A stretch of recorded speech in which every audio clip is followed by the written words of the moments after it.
कल तक हमने पढ़ा था कंक्रीट का इंट्रोडक्शन, कंपोनेंट्स, उसमें क्या क्या होते हैं, एडमिक्सचर के बारे में पढ़ लिया था, क्वालिटीज़ के बारे में पढ़ लिया था, वर्केबिलिटी क्या होती है, कार्य करने में क्या आसानी होती है उसके बारे में पढ़ लिया था, फैक्टर्स कौन से दिक्कत देते हैं वर्केबिलिटी को वो पढ़ लिया था, प्रॉपर्टीज़ ऑफ कंक्रीट पढ़ लिया था कि कौन कौन से गुण हमारे कंक्रीट में होते हैं। सेग्रीगेशन और ब्लीडिंग दो ऐसी चीज़ें थी जो हमारे पानी के ऊपर निर्भर कर रही थी कंक्रीट के, तो जिसके कारण सूखा होने के कारण सेग्रीगेशन हो जाता था और ब्लीडिंग हमारा excess amount of water content के कारण हो जाता था। कंक्रीट की प्रिपरेशन आप सभी ने देखी है अपने आँखों से कि कैसे कैसे करते हैं। तो कंक्रीट की प्रिपरेशन के बारे में बताया था जिसमें batching, mixing, transportation, placing, compaction, curing और फिनिशिंग था। ठीक है, कॉम्पैक्शन के बारे में बताया था मैंने कि कॉम्पैक्शन कितने तरीके से होता है, तो ये दो तरीके से होता है ये बताया था। क्यूरिंग मतलब तरी के बारे में हमने डिस्कशन कर लिया था, तो 3 तरह से हम तरी करते हैं ये हमने देखा था। ठीक है, अब आज हम बात करते हैं हमारे कंक्रीट की ग्रेड के ऊपर। ठीक है, ग्रेड क्या होती है, कोई जानता है?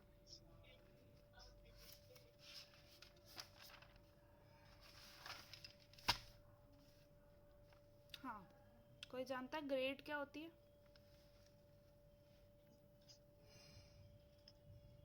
मैडम ग्रेड मतलब उसकी क्वालिटी। ग्रेड की बात कर रहे थे हम ग्रेड जानते हैं। मैंने आपको लास्ट क्लास में बताया था कि अलग अलग डिफरेंट टाइप्स ऑफ ग्रेड होती है।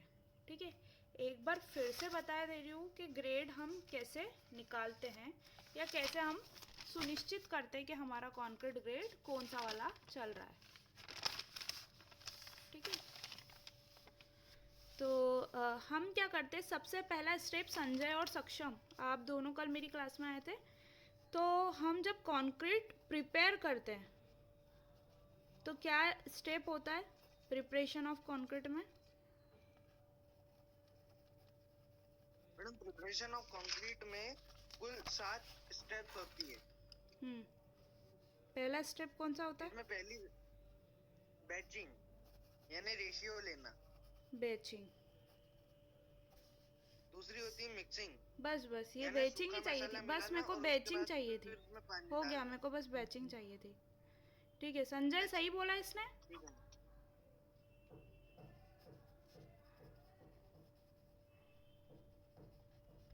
बैचिंग मतलब हमारा क्या होता है कि अलग अलग कंक्रीट 3 चीज़ों से बनता है, एक तो सीमेंट, सैंड, फाइन एग्रीगेट और कोर्स एग्रीगेट मतलब गिट्टी। ठीक है, बैचिंग ये चीज़ होती है कि हमको इन तीनों को किस रेशो में मिलाना है, रेशो क्या होना चाहिए। ठीक है, तो बैचिंग का मतलब होता है कि हम इन तीनों को एक जो पहले से डिटरमाइंड, मतलब पहले से हमको पता होता है कि हमको कौन से रेशो वाला कंक्रीट बनाना है या कितनी स्ट्रेंथ वाला कंक्रीट बनाना है। स्ट्रेंथ मतलब ताकत।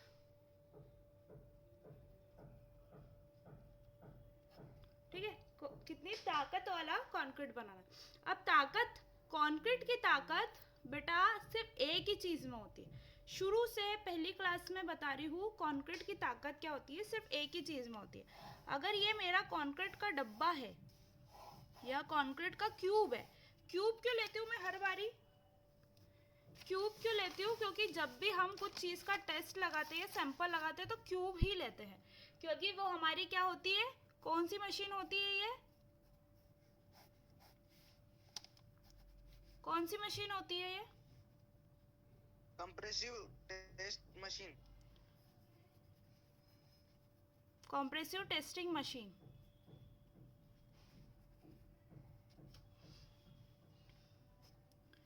कॉम्प्रेसिव टेस्टिंग मशीन जो रहती है उसके अंदर में हमारी 2 प्लेट होती है। इसके अंदर हमने ब्रिक लगा के भी तोड़ा था, जब जिन लोगों ने ब्रिक का टेस्ट अगर पढ़ा हो या ब्रिक के लेक्चर मेरे प्रॉपर समझे हो। कॉम्प्रेसिव स्ट्रेंथ मतलब दोनों साइड से इक्वल एंड अपोजिट फोर्स दबाव वाला। ठीक है, ये टेस्टिंग मशीन ऐसी होती है कि इसमें यहाँ पे गेजेस रहते हैं, जितना जितना लोड पे ये टूटेगा वो गेज यहाँ पे रिकॉर्ड हो जाएगा। तो जिस भी यूनिट पे ये टूटेगा तो ये उसकी क्या होगी, कॉम्प्रेसिव स्ट्रेंथ। ठीक है। कॉम्प्रेसिव स्ट्रेंथ से मतलब है कि हमने जिस ग्रेड का मतलब जोन से रेशो का कंक्रीट बनाया था वो कितनी स्ट्रेंथ के बाद में टूट रहा है, मतलब इतनी स्ट्रेंथ के बाद स्ट्रेंथ पे टूट रहा है, तो ये क्या इसकी मजबूती है, मतलब इतना अगर आप दोगे तो ये नहीं टूटेगा, इससे इस लिमिट तक दे दिया तो ये टूट जाएगा। तो हमको पता है कि हमारा कंक्रीट कितने ग्रेड पे टूटेगा, ठीक है। तो हम इसके लिए भी क्या करेंगे, अलग अलग बैचिंग करते हैं, मतलब अलग अलग रेशो बनाते हैं, ठीक है। अलग अलग रेशो बनाएंगे, फिर उस कंक्रीट को मिक्स करेंगे, जो भी उसकी प्रोसेस रहेगी, और फिर मोल्ड के अंदर ऑयल लगा करके उसको प्लेस करेंगे। 3 दिन, 7 दिन, 14 दिन, 28 दिन क्यूरिंग करेंगे। ये एक ही को नहीं करेंगे, हम ऐसे 4 सैंपल बनाएंगे। एक सैंपल को 3 दिन पे तोड़ेंगे, दूसरे सैंपल को 7 दिन पे तोड़ेंगे, 14 दिन पे तोड़ेंगे, 28 दिन के लिए 28 दिन के बाद तोड़ेंगे, ठीक है। यूजुअली हम इसको नहीं करते क्योंकि हमको 3 दिन वाला स्ट्रेंथ की ज़रूरत नहीं होती, हमको सिर्फ जानना है कि हमारा ग्राफ कैसे इंक्रीज हो रहा है समय के साथ में। हमारा एक ही कंक्रीट बनाएंगे, मतलब ऐसा नहीं बोल रहा हूँ मैं अलग अलग कंक्रीट, मैंने पहले रेती गिट्टी और सीमेंट मिला ली, इतनी मिलाई कि मेरे 4 सैंपल भरा जाए। 4 सैंपल मतलब 4 जो मोल्ड होंगे, जो सांचे होंगे, वो भरा जाना चाहिए। एक ही मटेरियल से बना रही हूँ मैं, तो सब में एक जैसी स्ट्रेंथ आएगी, है ना, साथ में मिला रही हूँ, साथ में भर रही हूँ, मगर बस डिफरेंस ये है कि एक क्यूब को 3 दिन, 7 दिन, और अगले क्यूब को 7 दिन, और फिर नेक्स्ट को 14 दिन, और सबसे आखिरी वाले को 28 दिन पे तोड़ूंगी। तो मेरे को क्या पता पड़ेगा, सब चीज़ सेम है, बस इनमें तरी का डिफरेंस है। तरी मतलब मैं इनको डुबो कर रखूंगी पानी के टब में, ठीक है। जब इनको प्रॉपर क्यूरिंग मिलेगी, प्रॉपर तरी मिलेगी, तब हमको डिफरेंस दिखेगा अपनी आंखों से कि तरी करने पर कैसी स्ट्रेंथ जा रही है। अब एक को इधर 28 या फिर 42 डेज पे तोड़ लेना, या फिर जो भी तोड़ते हो आप 30 डेज पे तोड़ लेना, 32 पे तोड़ लेना। इसके बाद वाला आप देखोगे इसका ग्राफ सडन बढ़ेगा, मतलब ज़्यादा बढ़ेगा। अगर ये 160 है तो ये 220, फिर और बढ़ गया, मतलब 300 के करीब पहुंच गया, ठीक है। 300 के बाद में क्या होता है, जैसे एकदम 220, उदाहरण के लिए मैं बोल रही हूँ कि 220 पे ये टूट रहा है, फिर ये 300 पे टूट रहा है, तो 80 बढ़ गया, 28 दिन पे 80 का स्ट्रेंथ बढ़ गया। मगर फिर हम जब 30 दिन वाला तोड़ेंगे तो कितना बढ़ेगा, 300, 301, फिर इसमें हो सकता है 301.05, मतलब फिर कैसा बढ़ रहा है, कम कम बढ़ रहा है। तो इसलिए हम जानते हैं कि जो हमारा 28 दिन पे टूटेगा वो मैक्सिमम स्ट्रेंथ कवर करेगा। आई बात समझ में इतनी? Yes madam. ठीक है। अब मेरा कंक्रीट का जो ये डब्बा मैंने बनाया था, इसमें मैंने रेशो लिया था 1:2:4, ठीक है। 1:2:4, इसको पहले से बहुत सारे रिसर्चर ने ये रेशो फिक्स किए थे, जब एक्सपेरिमेंट कर रहे थे तो उनके क्या थे, ये M15 का कंक्रीट था। M का मतलब होता है हमारा मिक्स, ठीक है, ये सब चीज़ें जो हम मिक्स करते हैं, और 15 का मतलब होता है हमारा कि 15 की कंप्रेसिव स्ट्रेंथ कवर करा है वो, ठीक है। जब हम इसको तोड़ेंगे, क्योंकि ये इस रेशो से बना है, मैंने 1 part of cement, 2 part of sand and 4 part of aggregate mix किया। सीमेंट की कंसिस्टेंसी के हिसाब से हमने इसमें पानी मिलाया, देन मिक्स बना करके इसके इनिशियल सेटिंग टाइम के पहले इसको मोल्ड में प्लेस किया। 24 आवर्स के बाद इसके नट बोल्ट खोल करके, इसको खोल करके एक डब्बा मिला हमको, या कंक्रीट का क्यूब मिला। फिर उस क्यूब को हमने क्या करा, क्यूरिंग करी, ठीक है। ये उदाहरण के लिए मैंने बताया था, मतलब उदाहरण तो नहीं, आप जब एक्सपेरिमेंट करोगे तो अलग अलग चीज़ें आपको खुद को आँख से जाननी पड़ेगी कि भैया 7 दिन पे इतनी आई, 14 दिन पे इतनी, 28 दिन पे इतनी। मगर पहले से हम जानते हैं कि 28 डेज पे अगर मैं इसको तोड़ती हूँ तो ये मैक्सिमम स्ट्रेंथ देगा, ठीक है, ये पहले से पता है। मगर आप जब करोगे तो आपको खुद को आंखों से देखनी है ना कि बढ़ रही है स्ट्रेंथ कि नहीं बढ़ रही है, अलग अलग दिन पे तोड़ के देखोगे आप, ठीक है। ऐसे आप सैंपल 1, सैंपल 2, सैंपल 3 कर दोगे। तो ये क्या होती है, हमारे कंक्रीट की कंप्रेसिव स्ट्रेंथ का टेस्ट लगता है। मैंने टेस्ट समझाया आपको अभी, आई बात समझ में? ऐसे ही आपकी ये ग्रेड्स अलग अलग होती है। तो हम क्या बोलते हैं, इसको बोला जाता है ग्रेड, और इसको बोला जाता है हमारा रेशो, कि कितने रेशो को हमको मिलाना पड़ेगा जब जाके हमको कौन सी ग्रेड मिलेगी। इतने में किसी को डाउट है? देखो संजय और सक्षम को तो समझ में आ ही गया होगा। रियांशी कोई डाउट है? बैरागी? मैम। हाँ बोलो। हाँ हेलो मैम, ये थोड़ा सा जो ऊपर आपने समझा एक बार रिपीट कर दो ये। कौन सा ऊपर? मैम इसको रिपीट कर दो। पहली बात, ये सीटीएम पता है क्या होता है दोनों को? Yes ma'am. क्या होता है? कौन सी मशीन होती है? ये वाली मशीन होती है। कॉम्प्रेसिव टेस्टिंग में। इसमें कैसा लोड लगता है? अगर हम यहाँ पे सैंपल रखेंगे, जैसे ये क्यूब मैंने रखा, तो ये दोनों साइड से प्लेट इसको ऊपर नीचे से दबाएंगी, दबाती जाएंगी, एक लिमिट पे आके ये टूट जाएगा। तो वो जहाँ टूटेगा, तो ये डायल गेज होता है इसमें। एक डायल गेज मतलब वो दिखाता है कि कितना हमने लोड लगाया, कितना लोड लगाया उस पर टूट गया।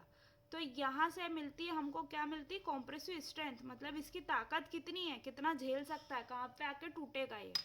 ठीक है, ये चीज़ पता पड़ती है।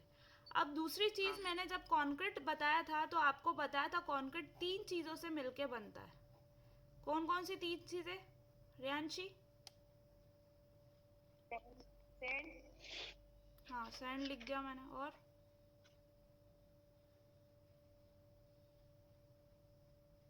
Sand cement.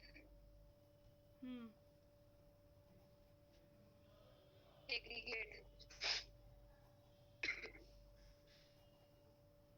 एग्रीगेट। ठीक है।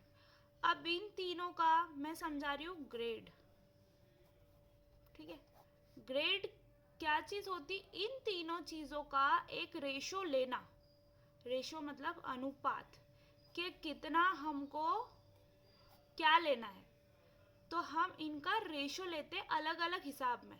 तो जब हमने या रिसर्चर ने जब अलग अलग रेशो में बहुत सारे एक्सपेरिमेंट करे, उन्होंने 100 क्यूब बनाए होंगे, जिसमें से 95 उस स्ट्रेंथ के ऊपर टूटे होंगे। सपोज उन्होंने M30 का कॉन्क्रीट बनाया था, तो उनने 100 क्यूब इस कोई से भी रेशो के बनाए, और 100 क्यूब में से कम 95 क्यूब, मतलब सैंपल जो उन्होंने क्यूब बनाए थे, वो 95 क्यूब 30 से ऊपर की स्ट्रेंथ पे टूट गए। समझो 31 पे टूटा, 32 पे टूटा, 34 पे टूटा, कोई और अलग पे टूटा, 35 पे टूटा, कुछ 29 पे भी टूट गया होगा 30 से कम पे। तो ये जो कम पे टूटे ना, ये सिर्फ हम 5 क्यूब बर्दाश्त कर सकते हैं।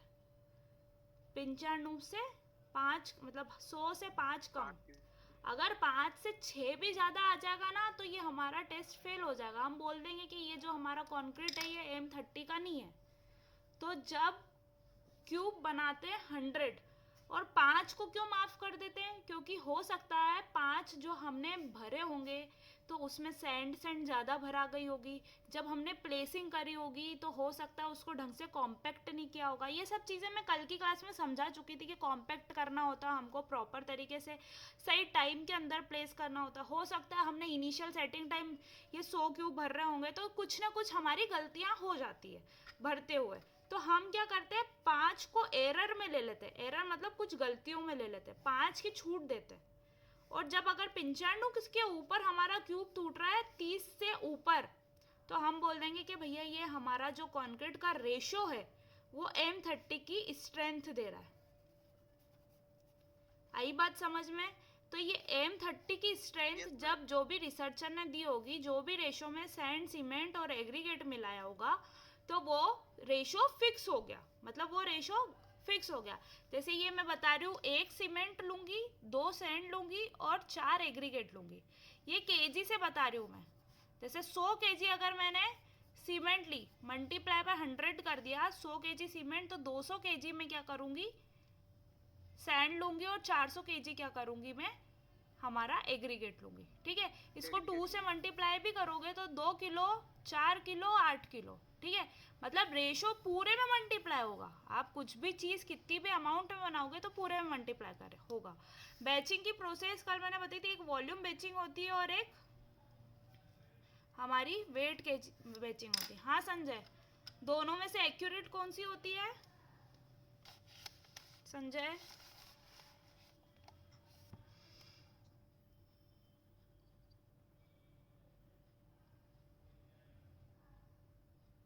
सक्षम?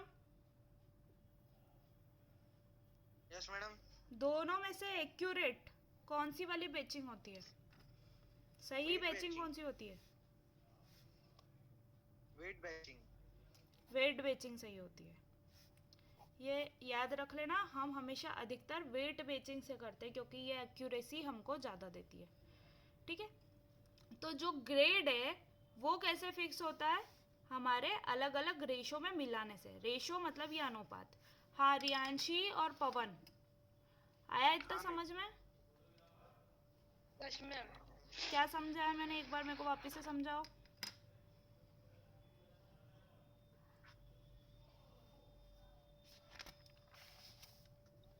समझाओ, मैं लिखते जा रही हूँ। मैम सीटीएम मशीन का समझाया आपने। सीटीएम मशीन क्या होती है? कॉम्प्रेसिव टेस्टिंग मशीन होती है और दोनों तरफ से जब सेम लोड लगता है उसमें कौन सा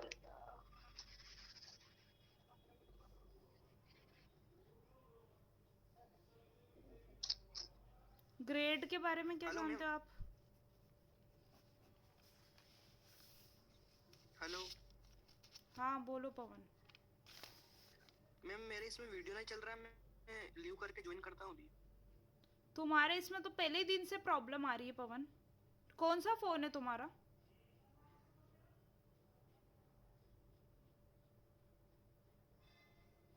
EMI का मैम। कब लिया है? मैंने लिया 3 महीने पहले। तो 3 महीने से जब फेसबुक चलाते तो उसका वीडियो चलता है? मैंने तो अब डिलीट ही कर दी उसको। अच्छा, तो क्लास में भी तो नहीं आ रहे हो तुम? फेसबुक नहीं चला रहे तो क्लास में भी नहीं आते हो तुम? नहीं मैम, क्लास में तो आता हूँ मैं। कब आए? काम कल होता है आके ना, मुंह कैसे दिखा नहीं के आ चले गए। कल सिर्फ और सिर्फ मेरी क्लास में एक सक्षम था, दूसरा संजय था। इनको ये पूरी चीजें मैम समझ आपने में जो आ रही है क्योंकि मैं बीच बीच में जब मैम पूछती आपने हूँ जो ना तो फर्स्ट ये लोग क्लास जवाब देते हैं। ठीक है, आई तो मैं बात समझ में? फर्स्ट क्लास ली थी तो ना आपने। जितने भी तुम एक्सक्यूज दो मेरे को कोई फर्क नहीं पड़ता है क्योंकि वो आपका रिजल्ट में समझ में आता है। जो आप मुझे फीडबैक देते हो, जो बोल के बताते हो। जाओ करो लीव।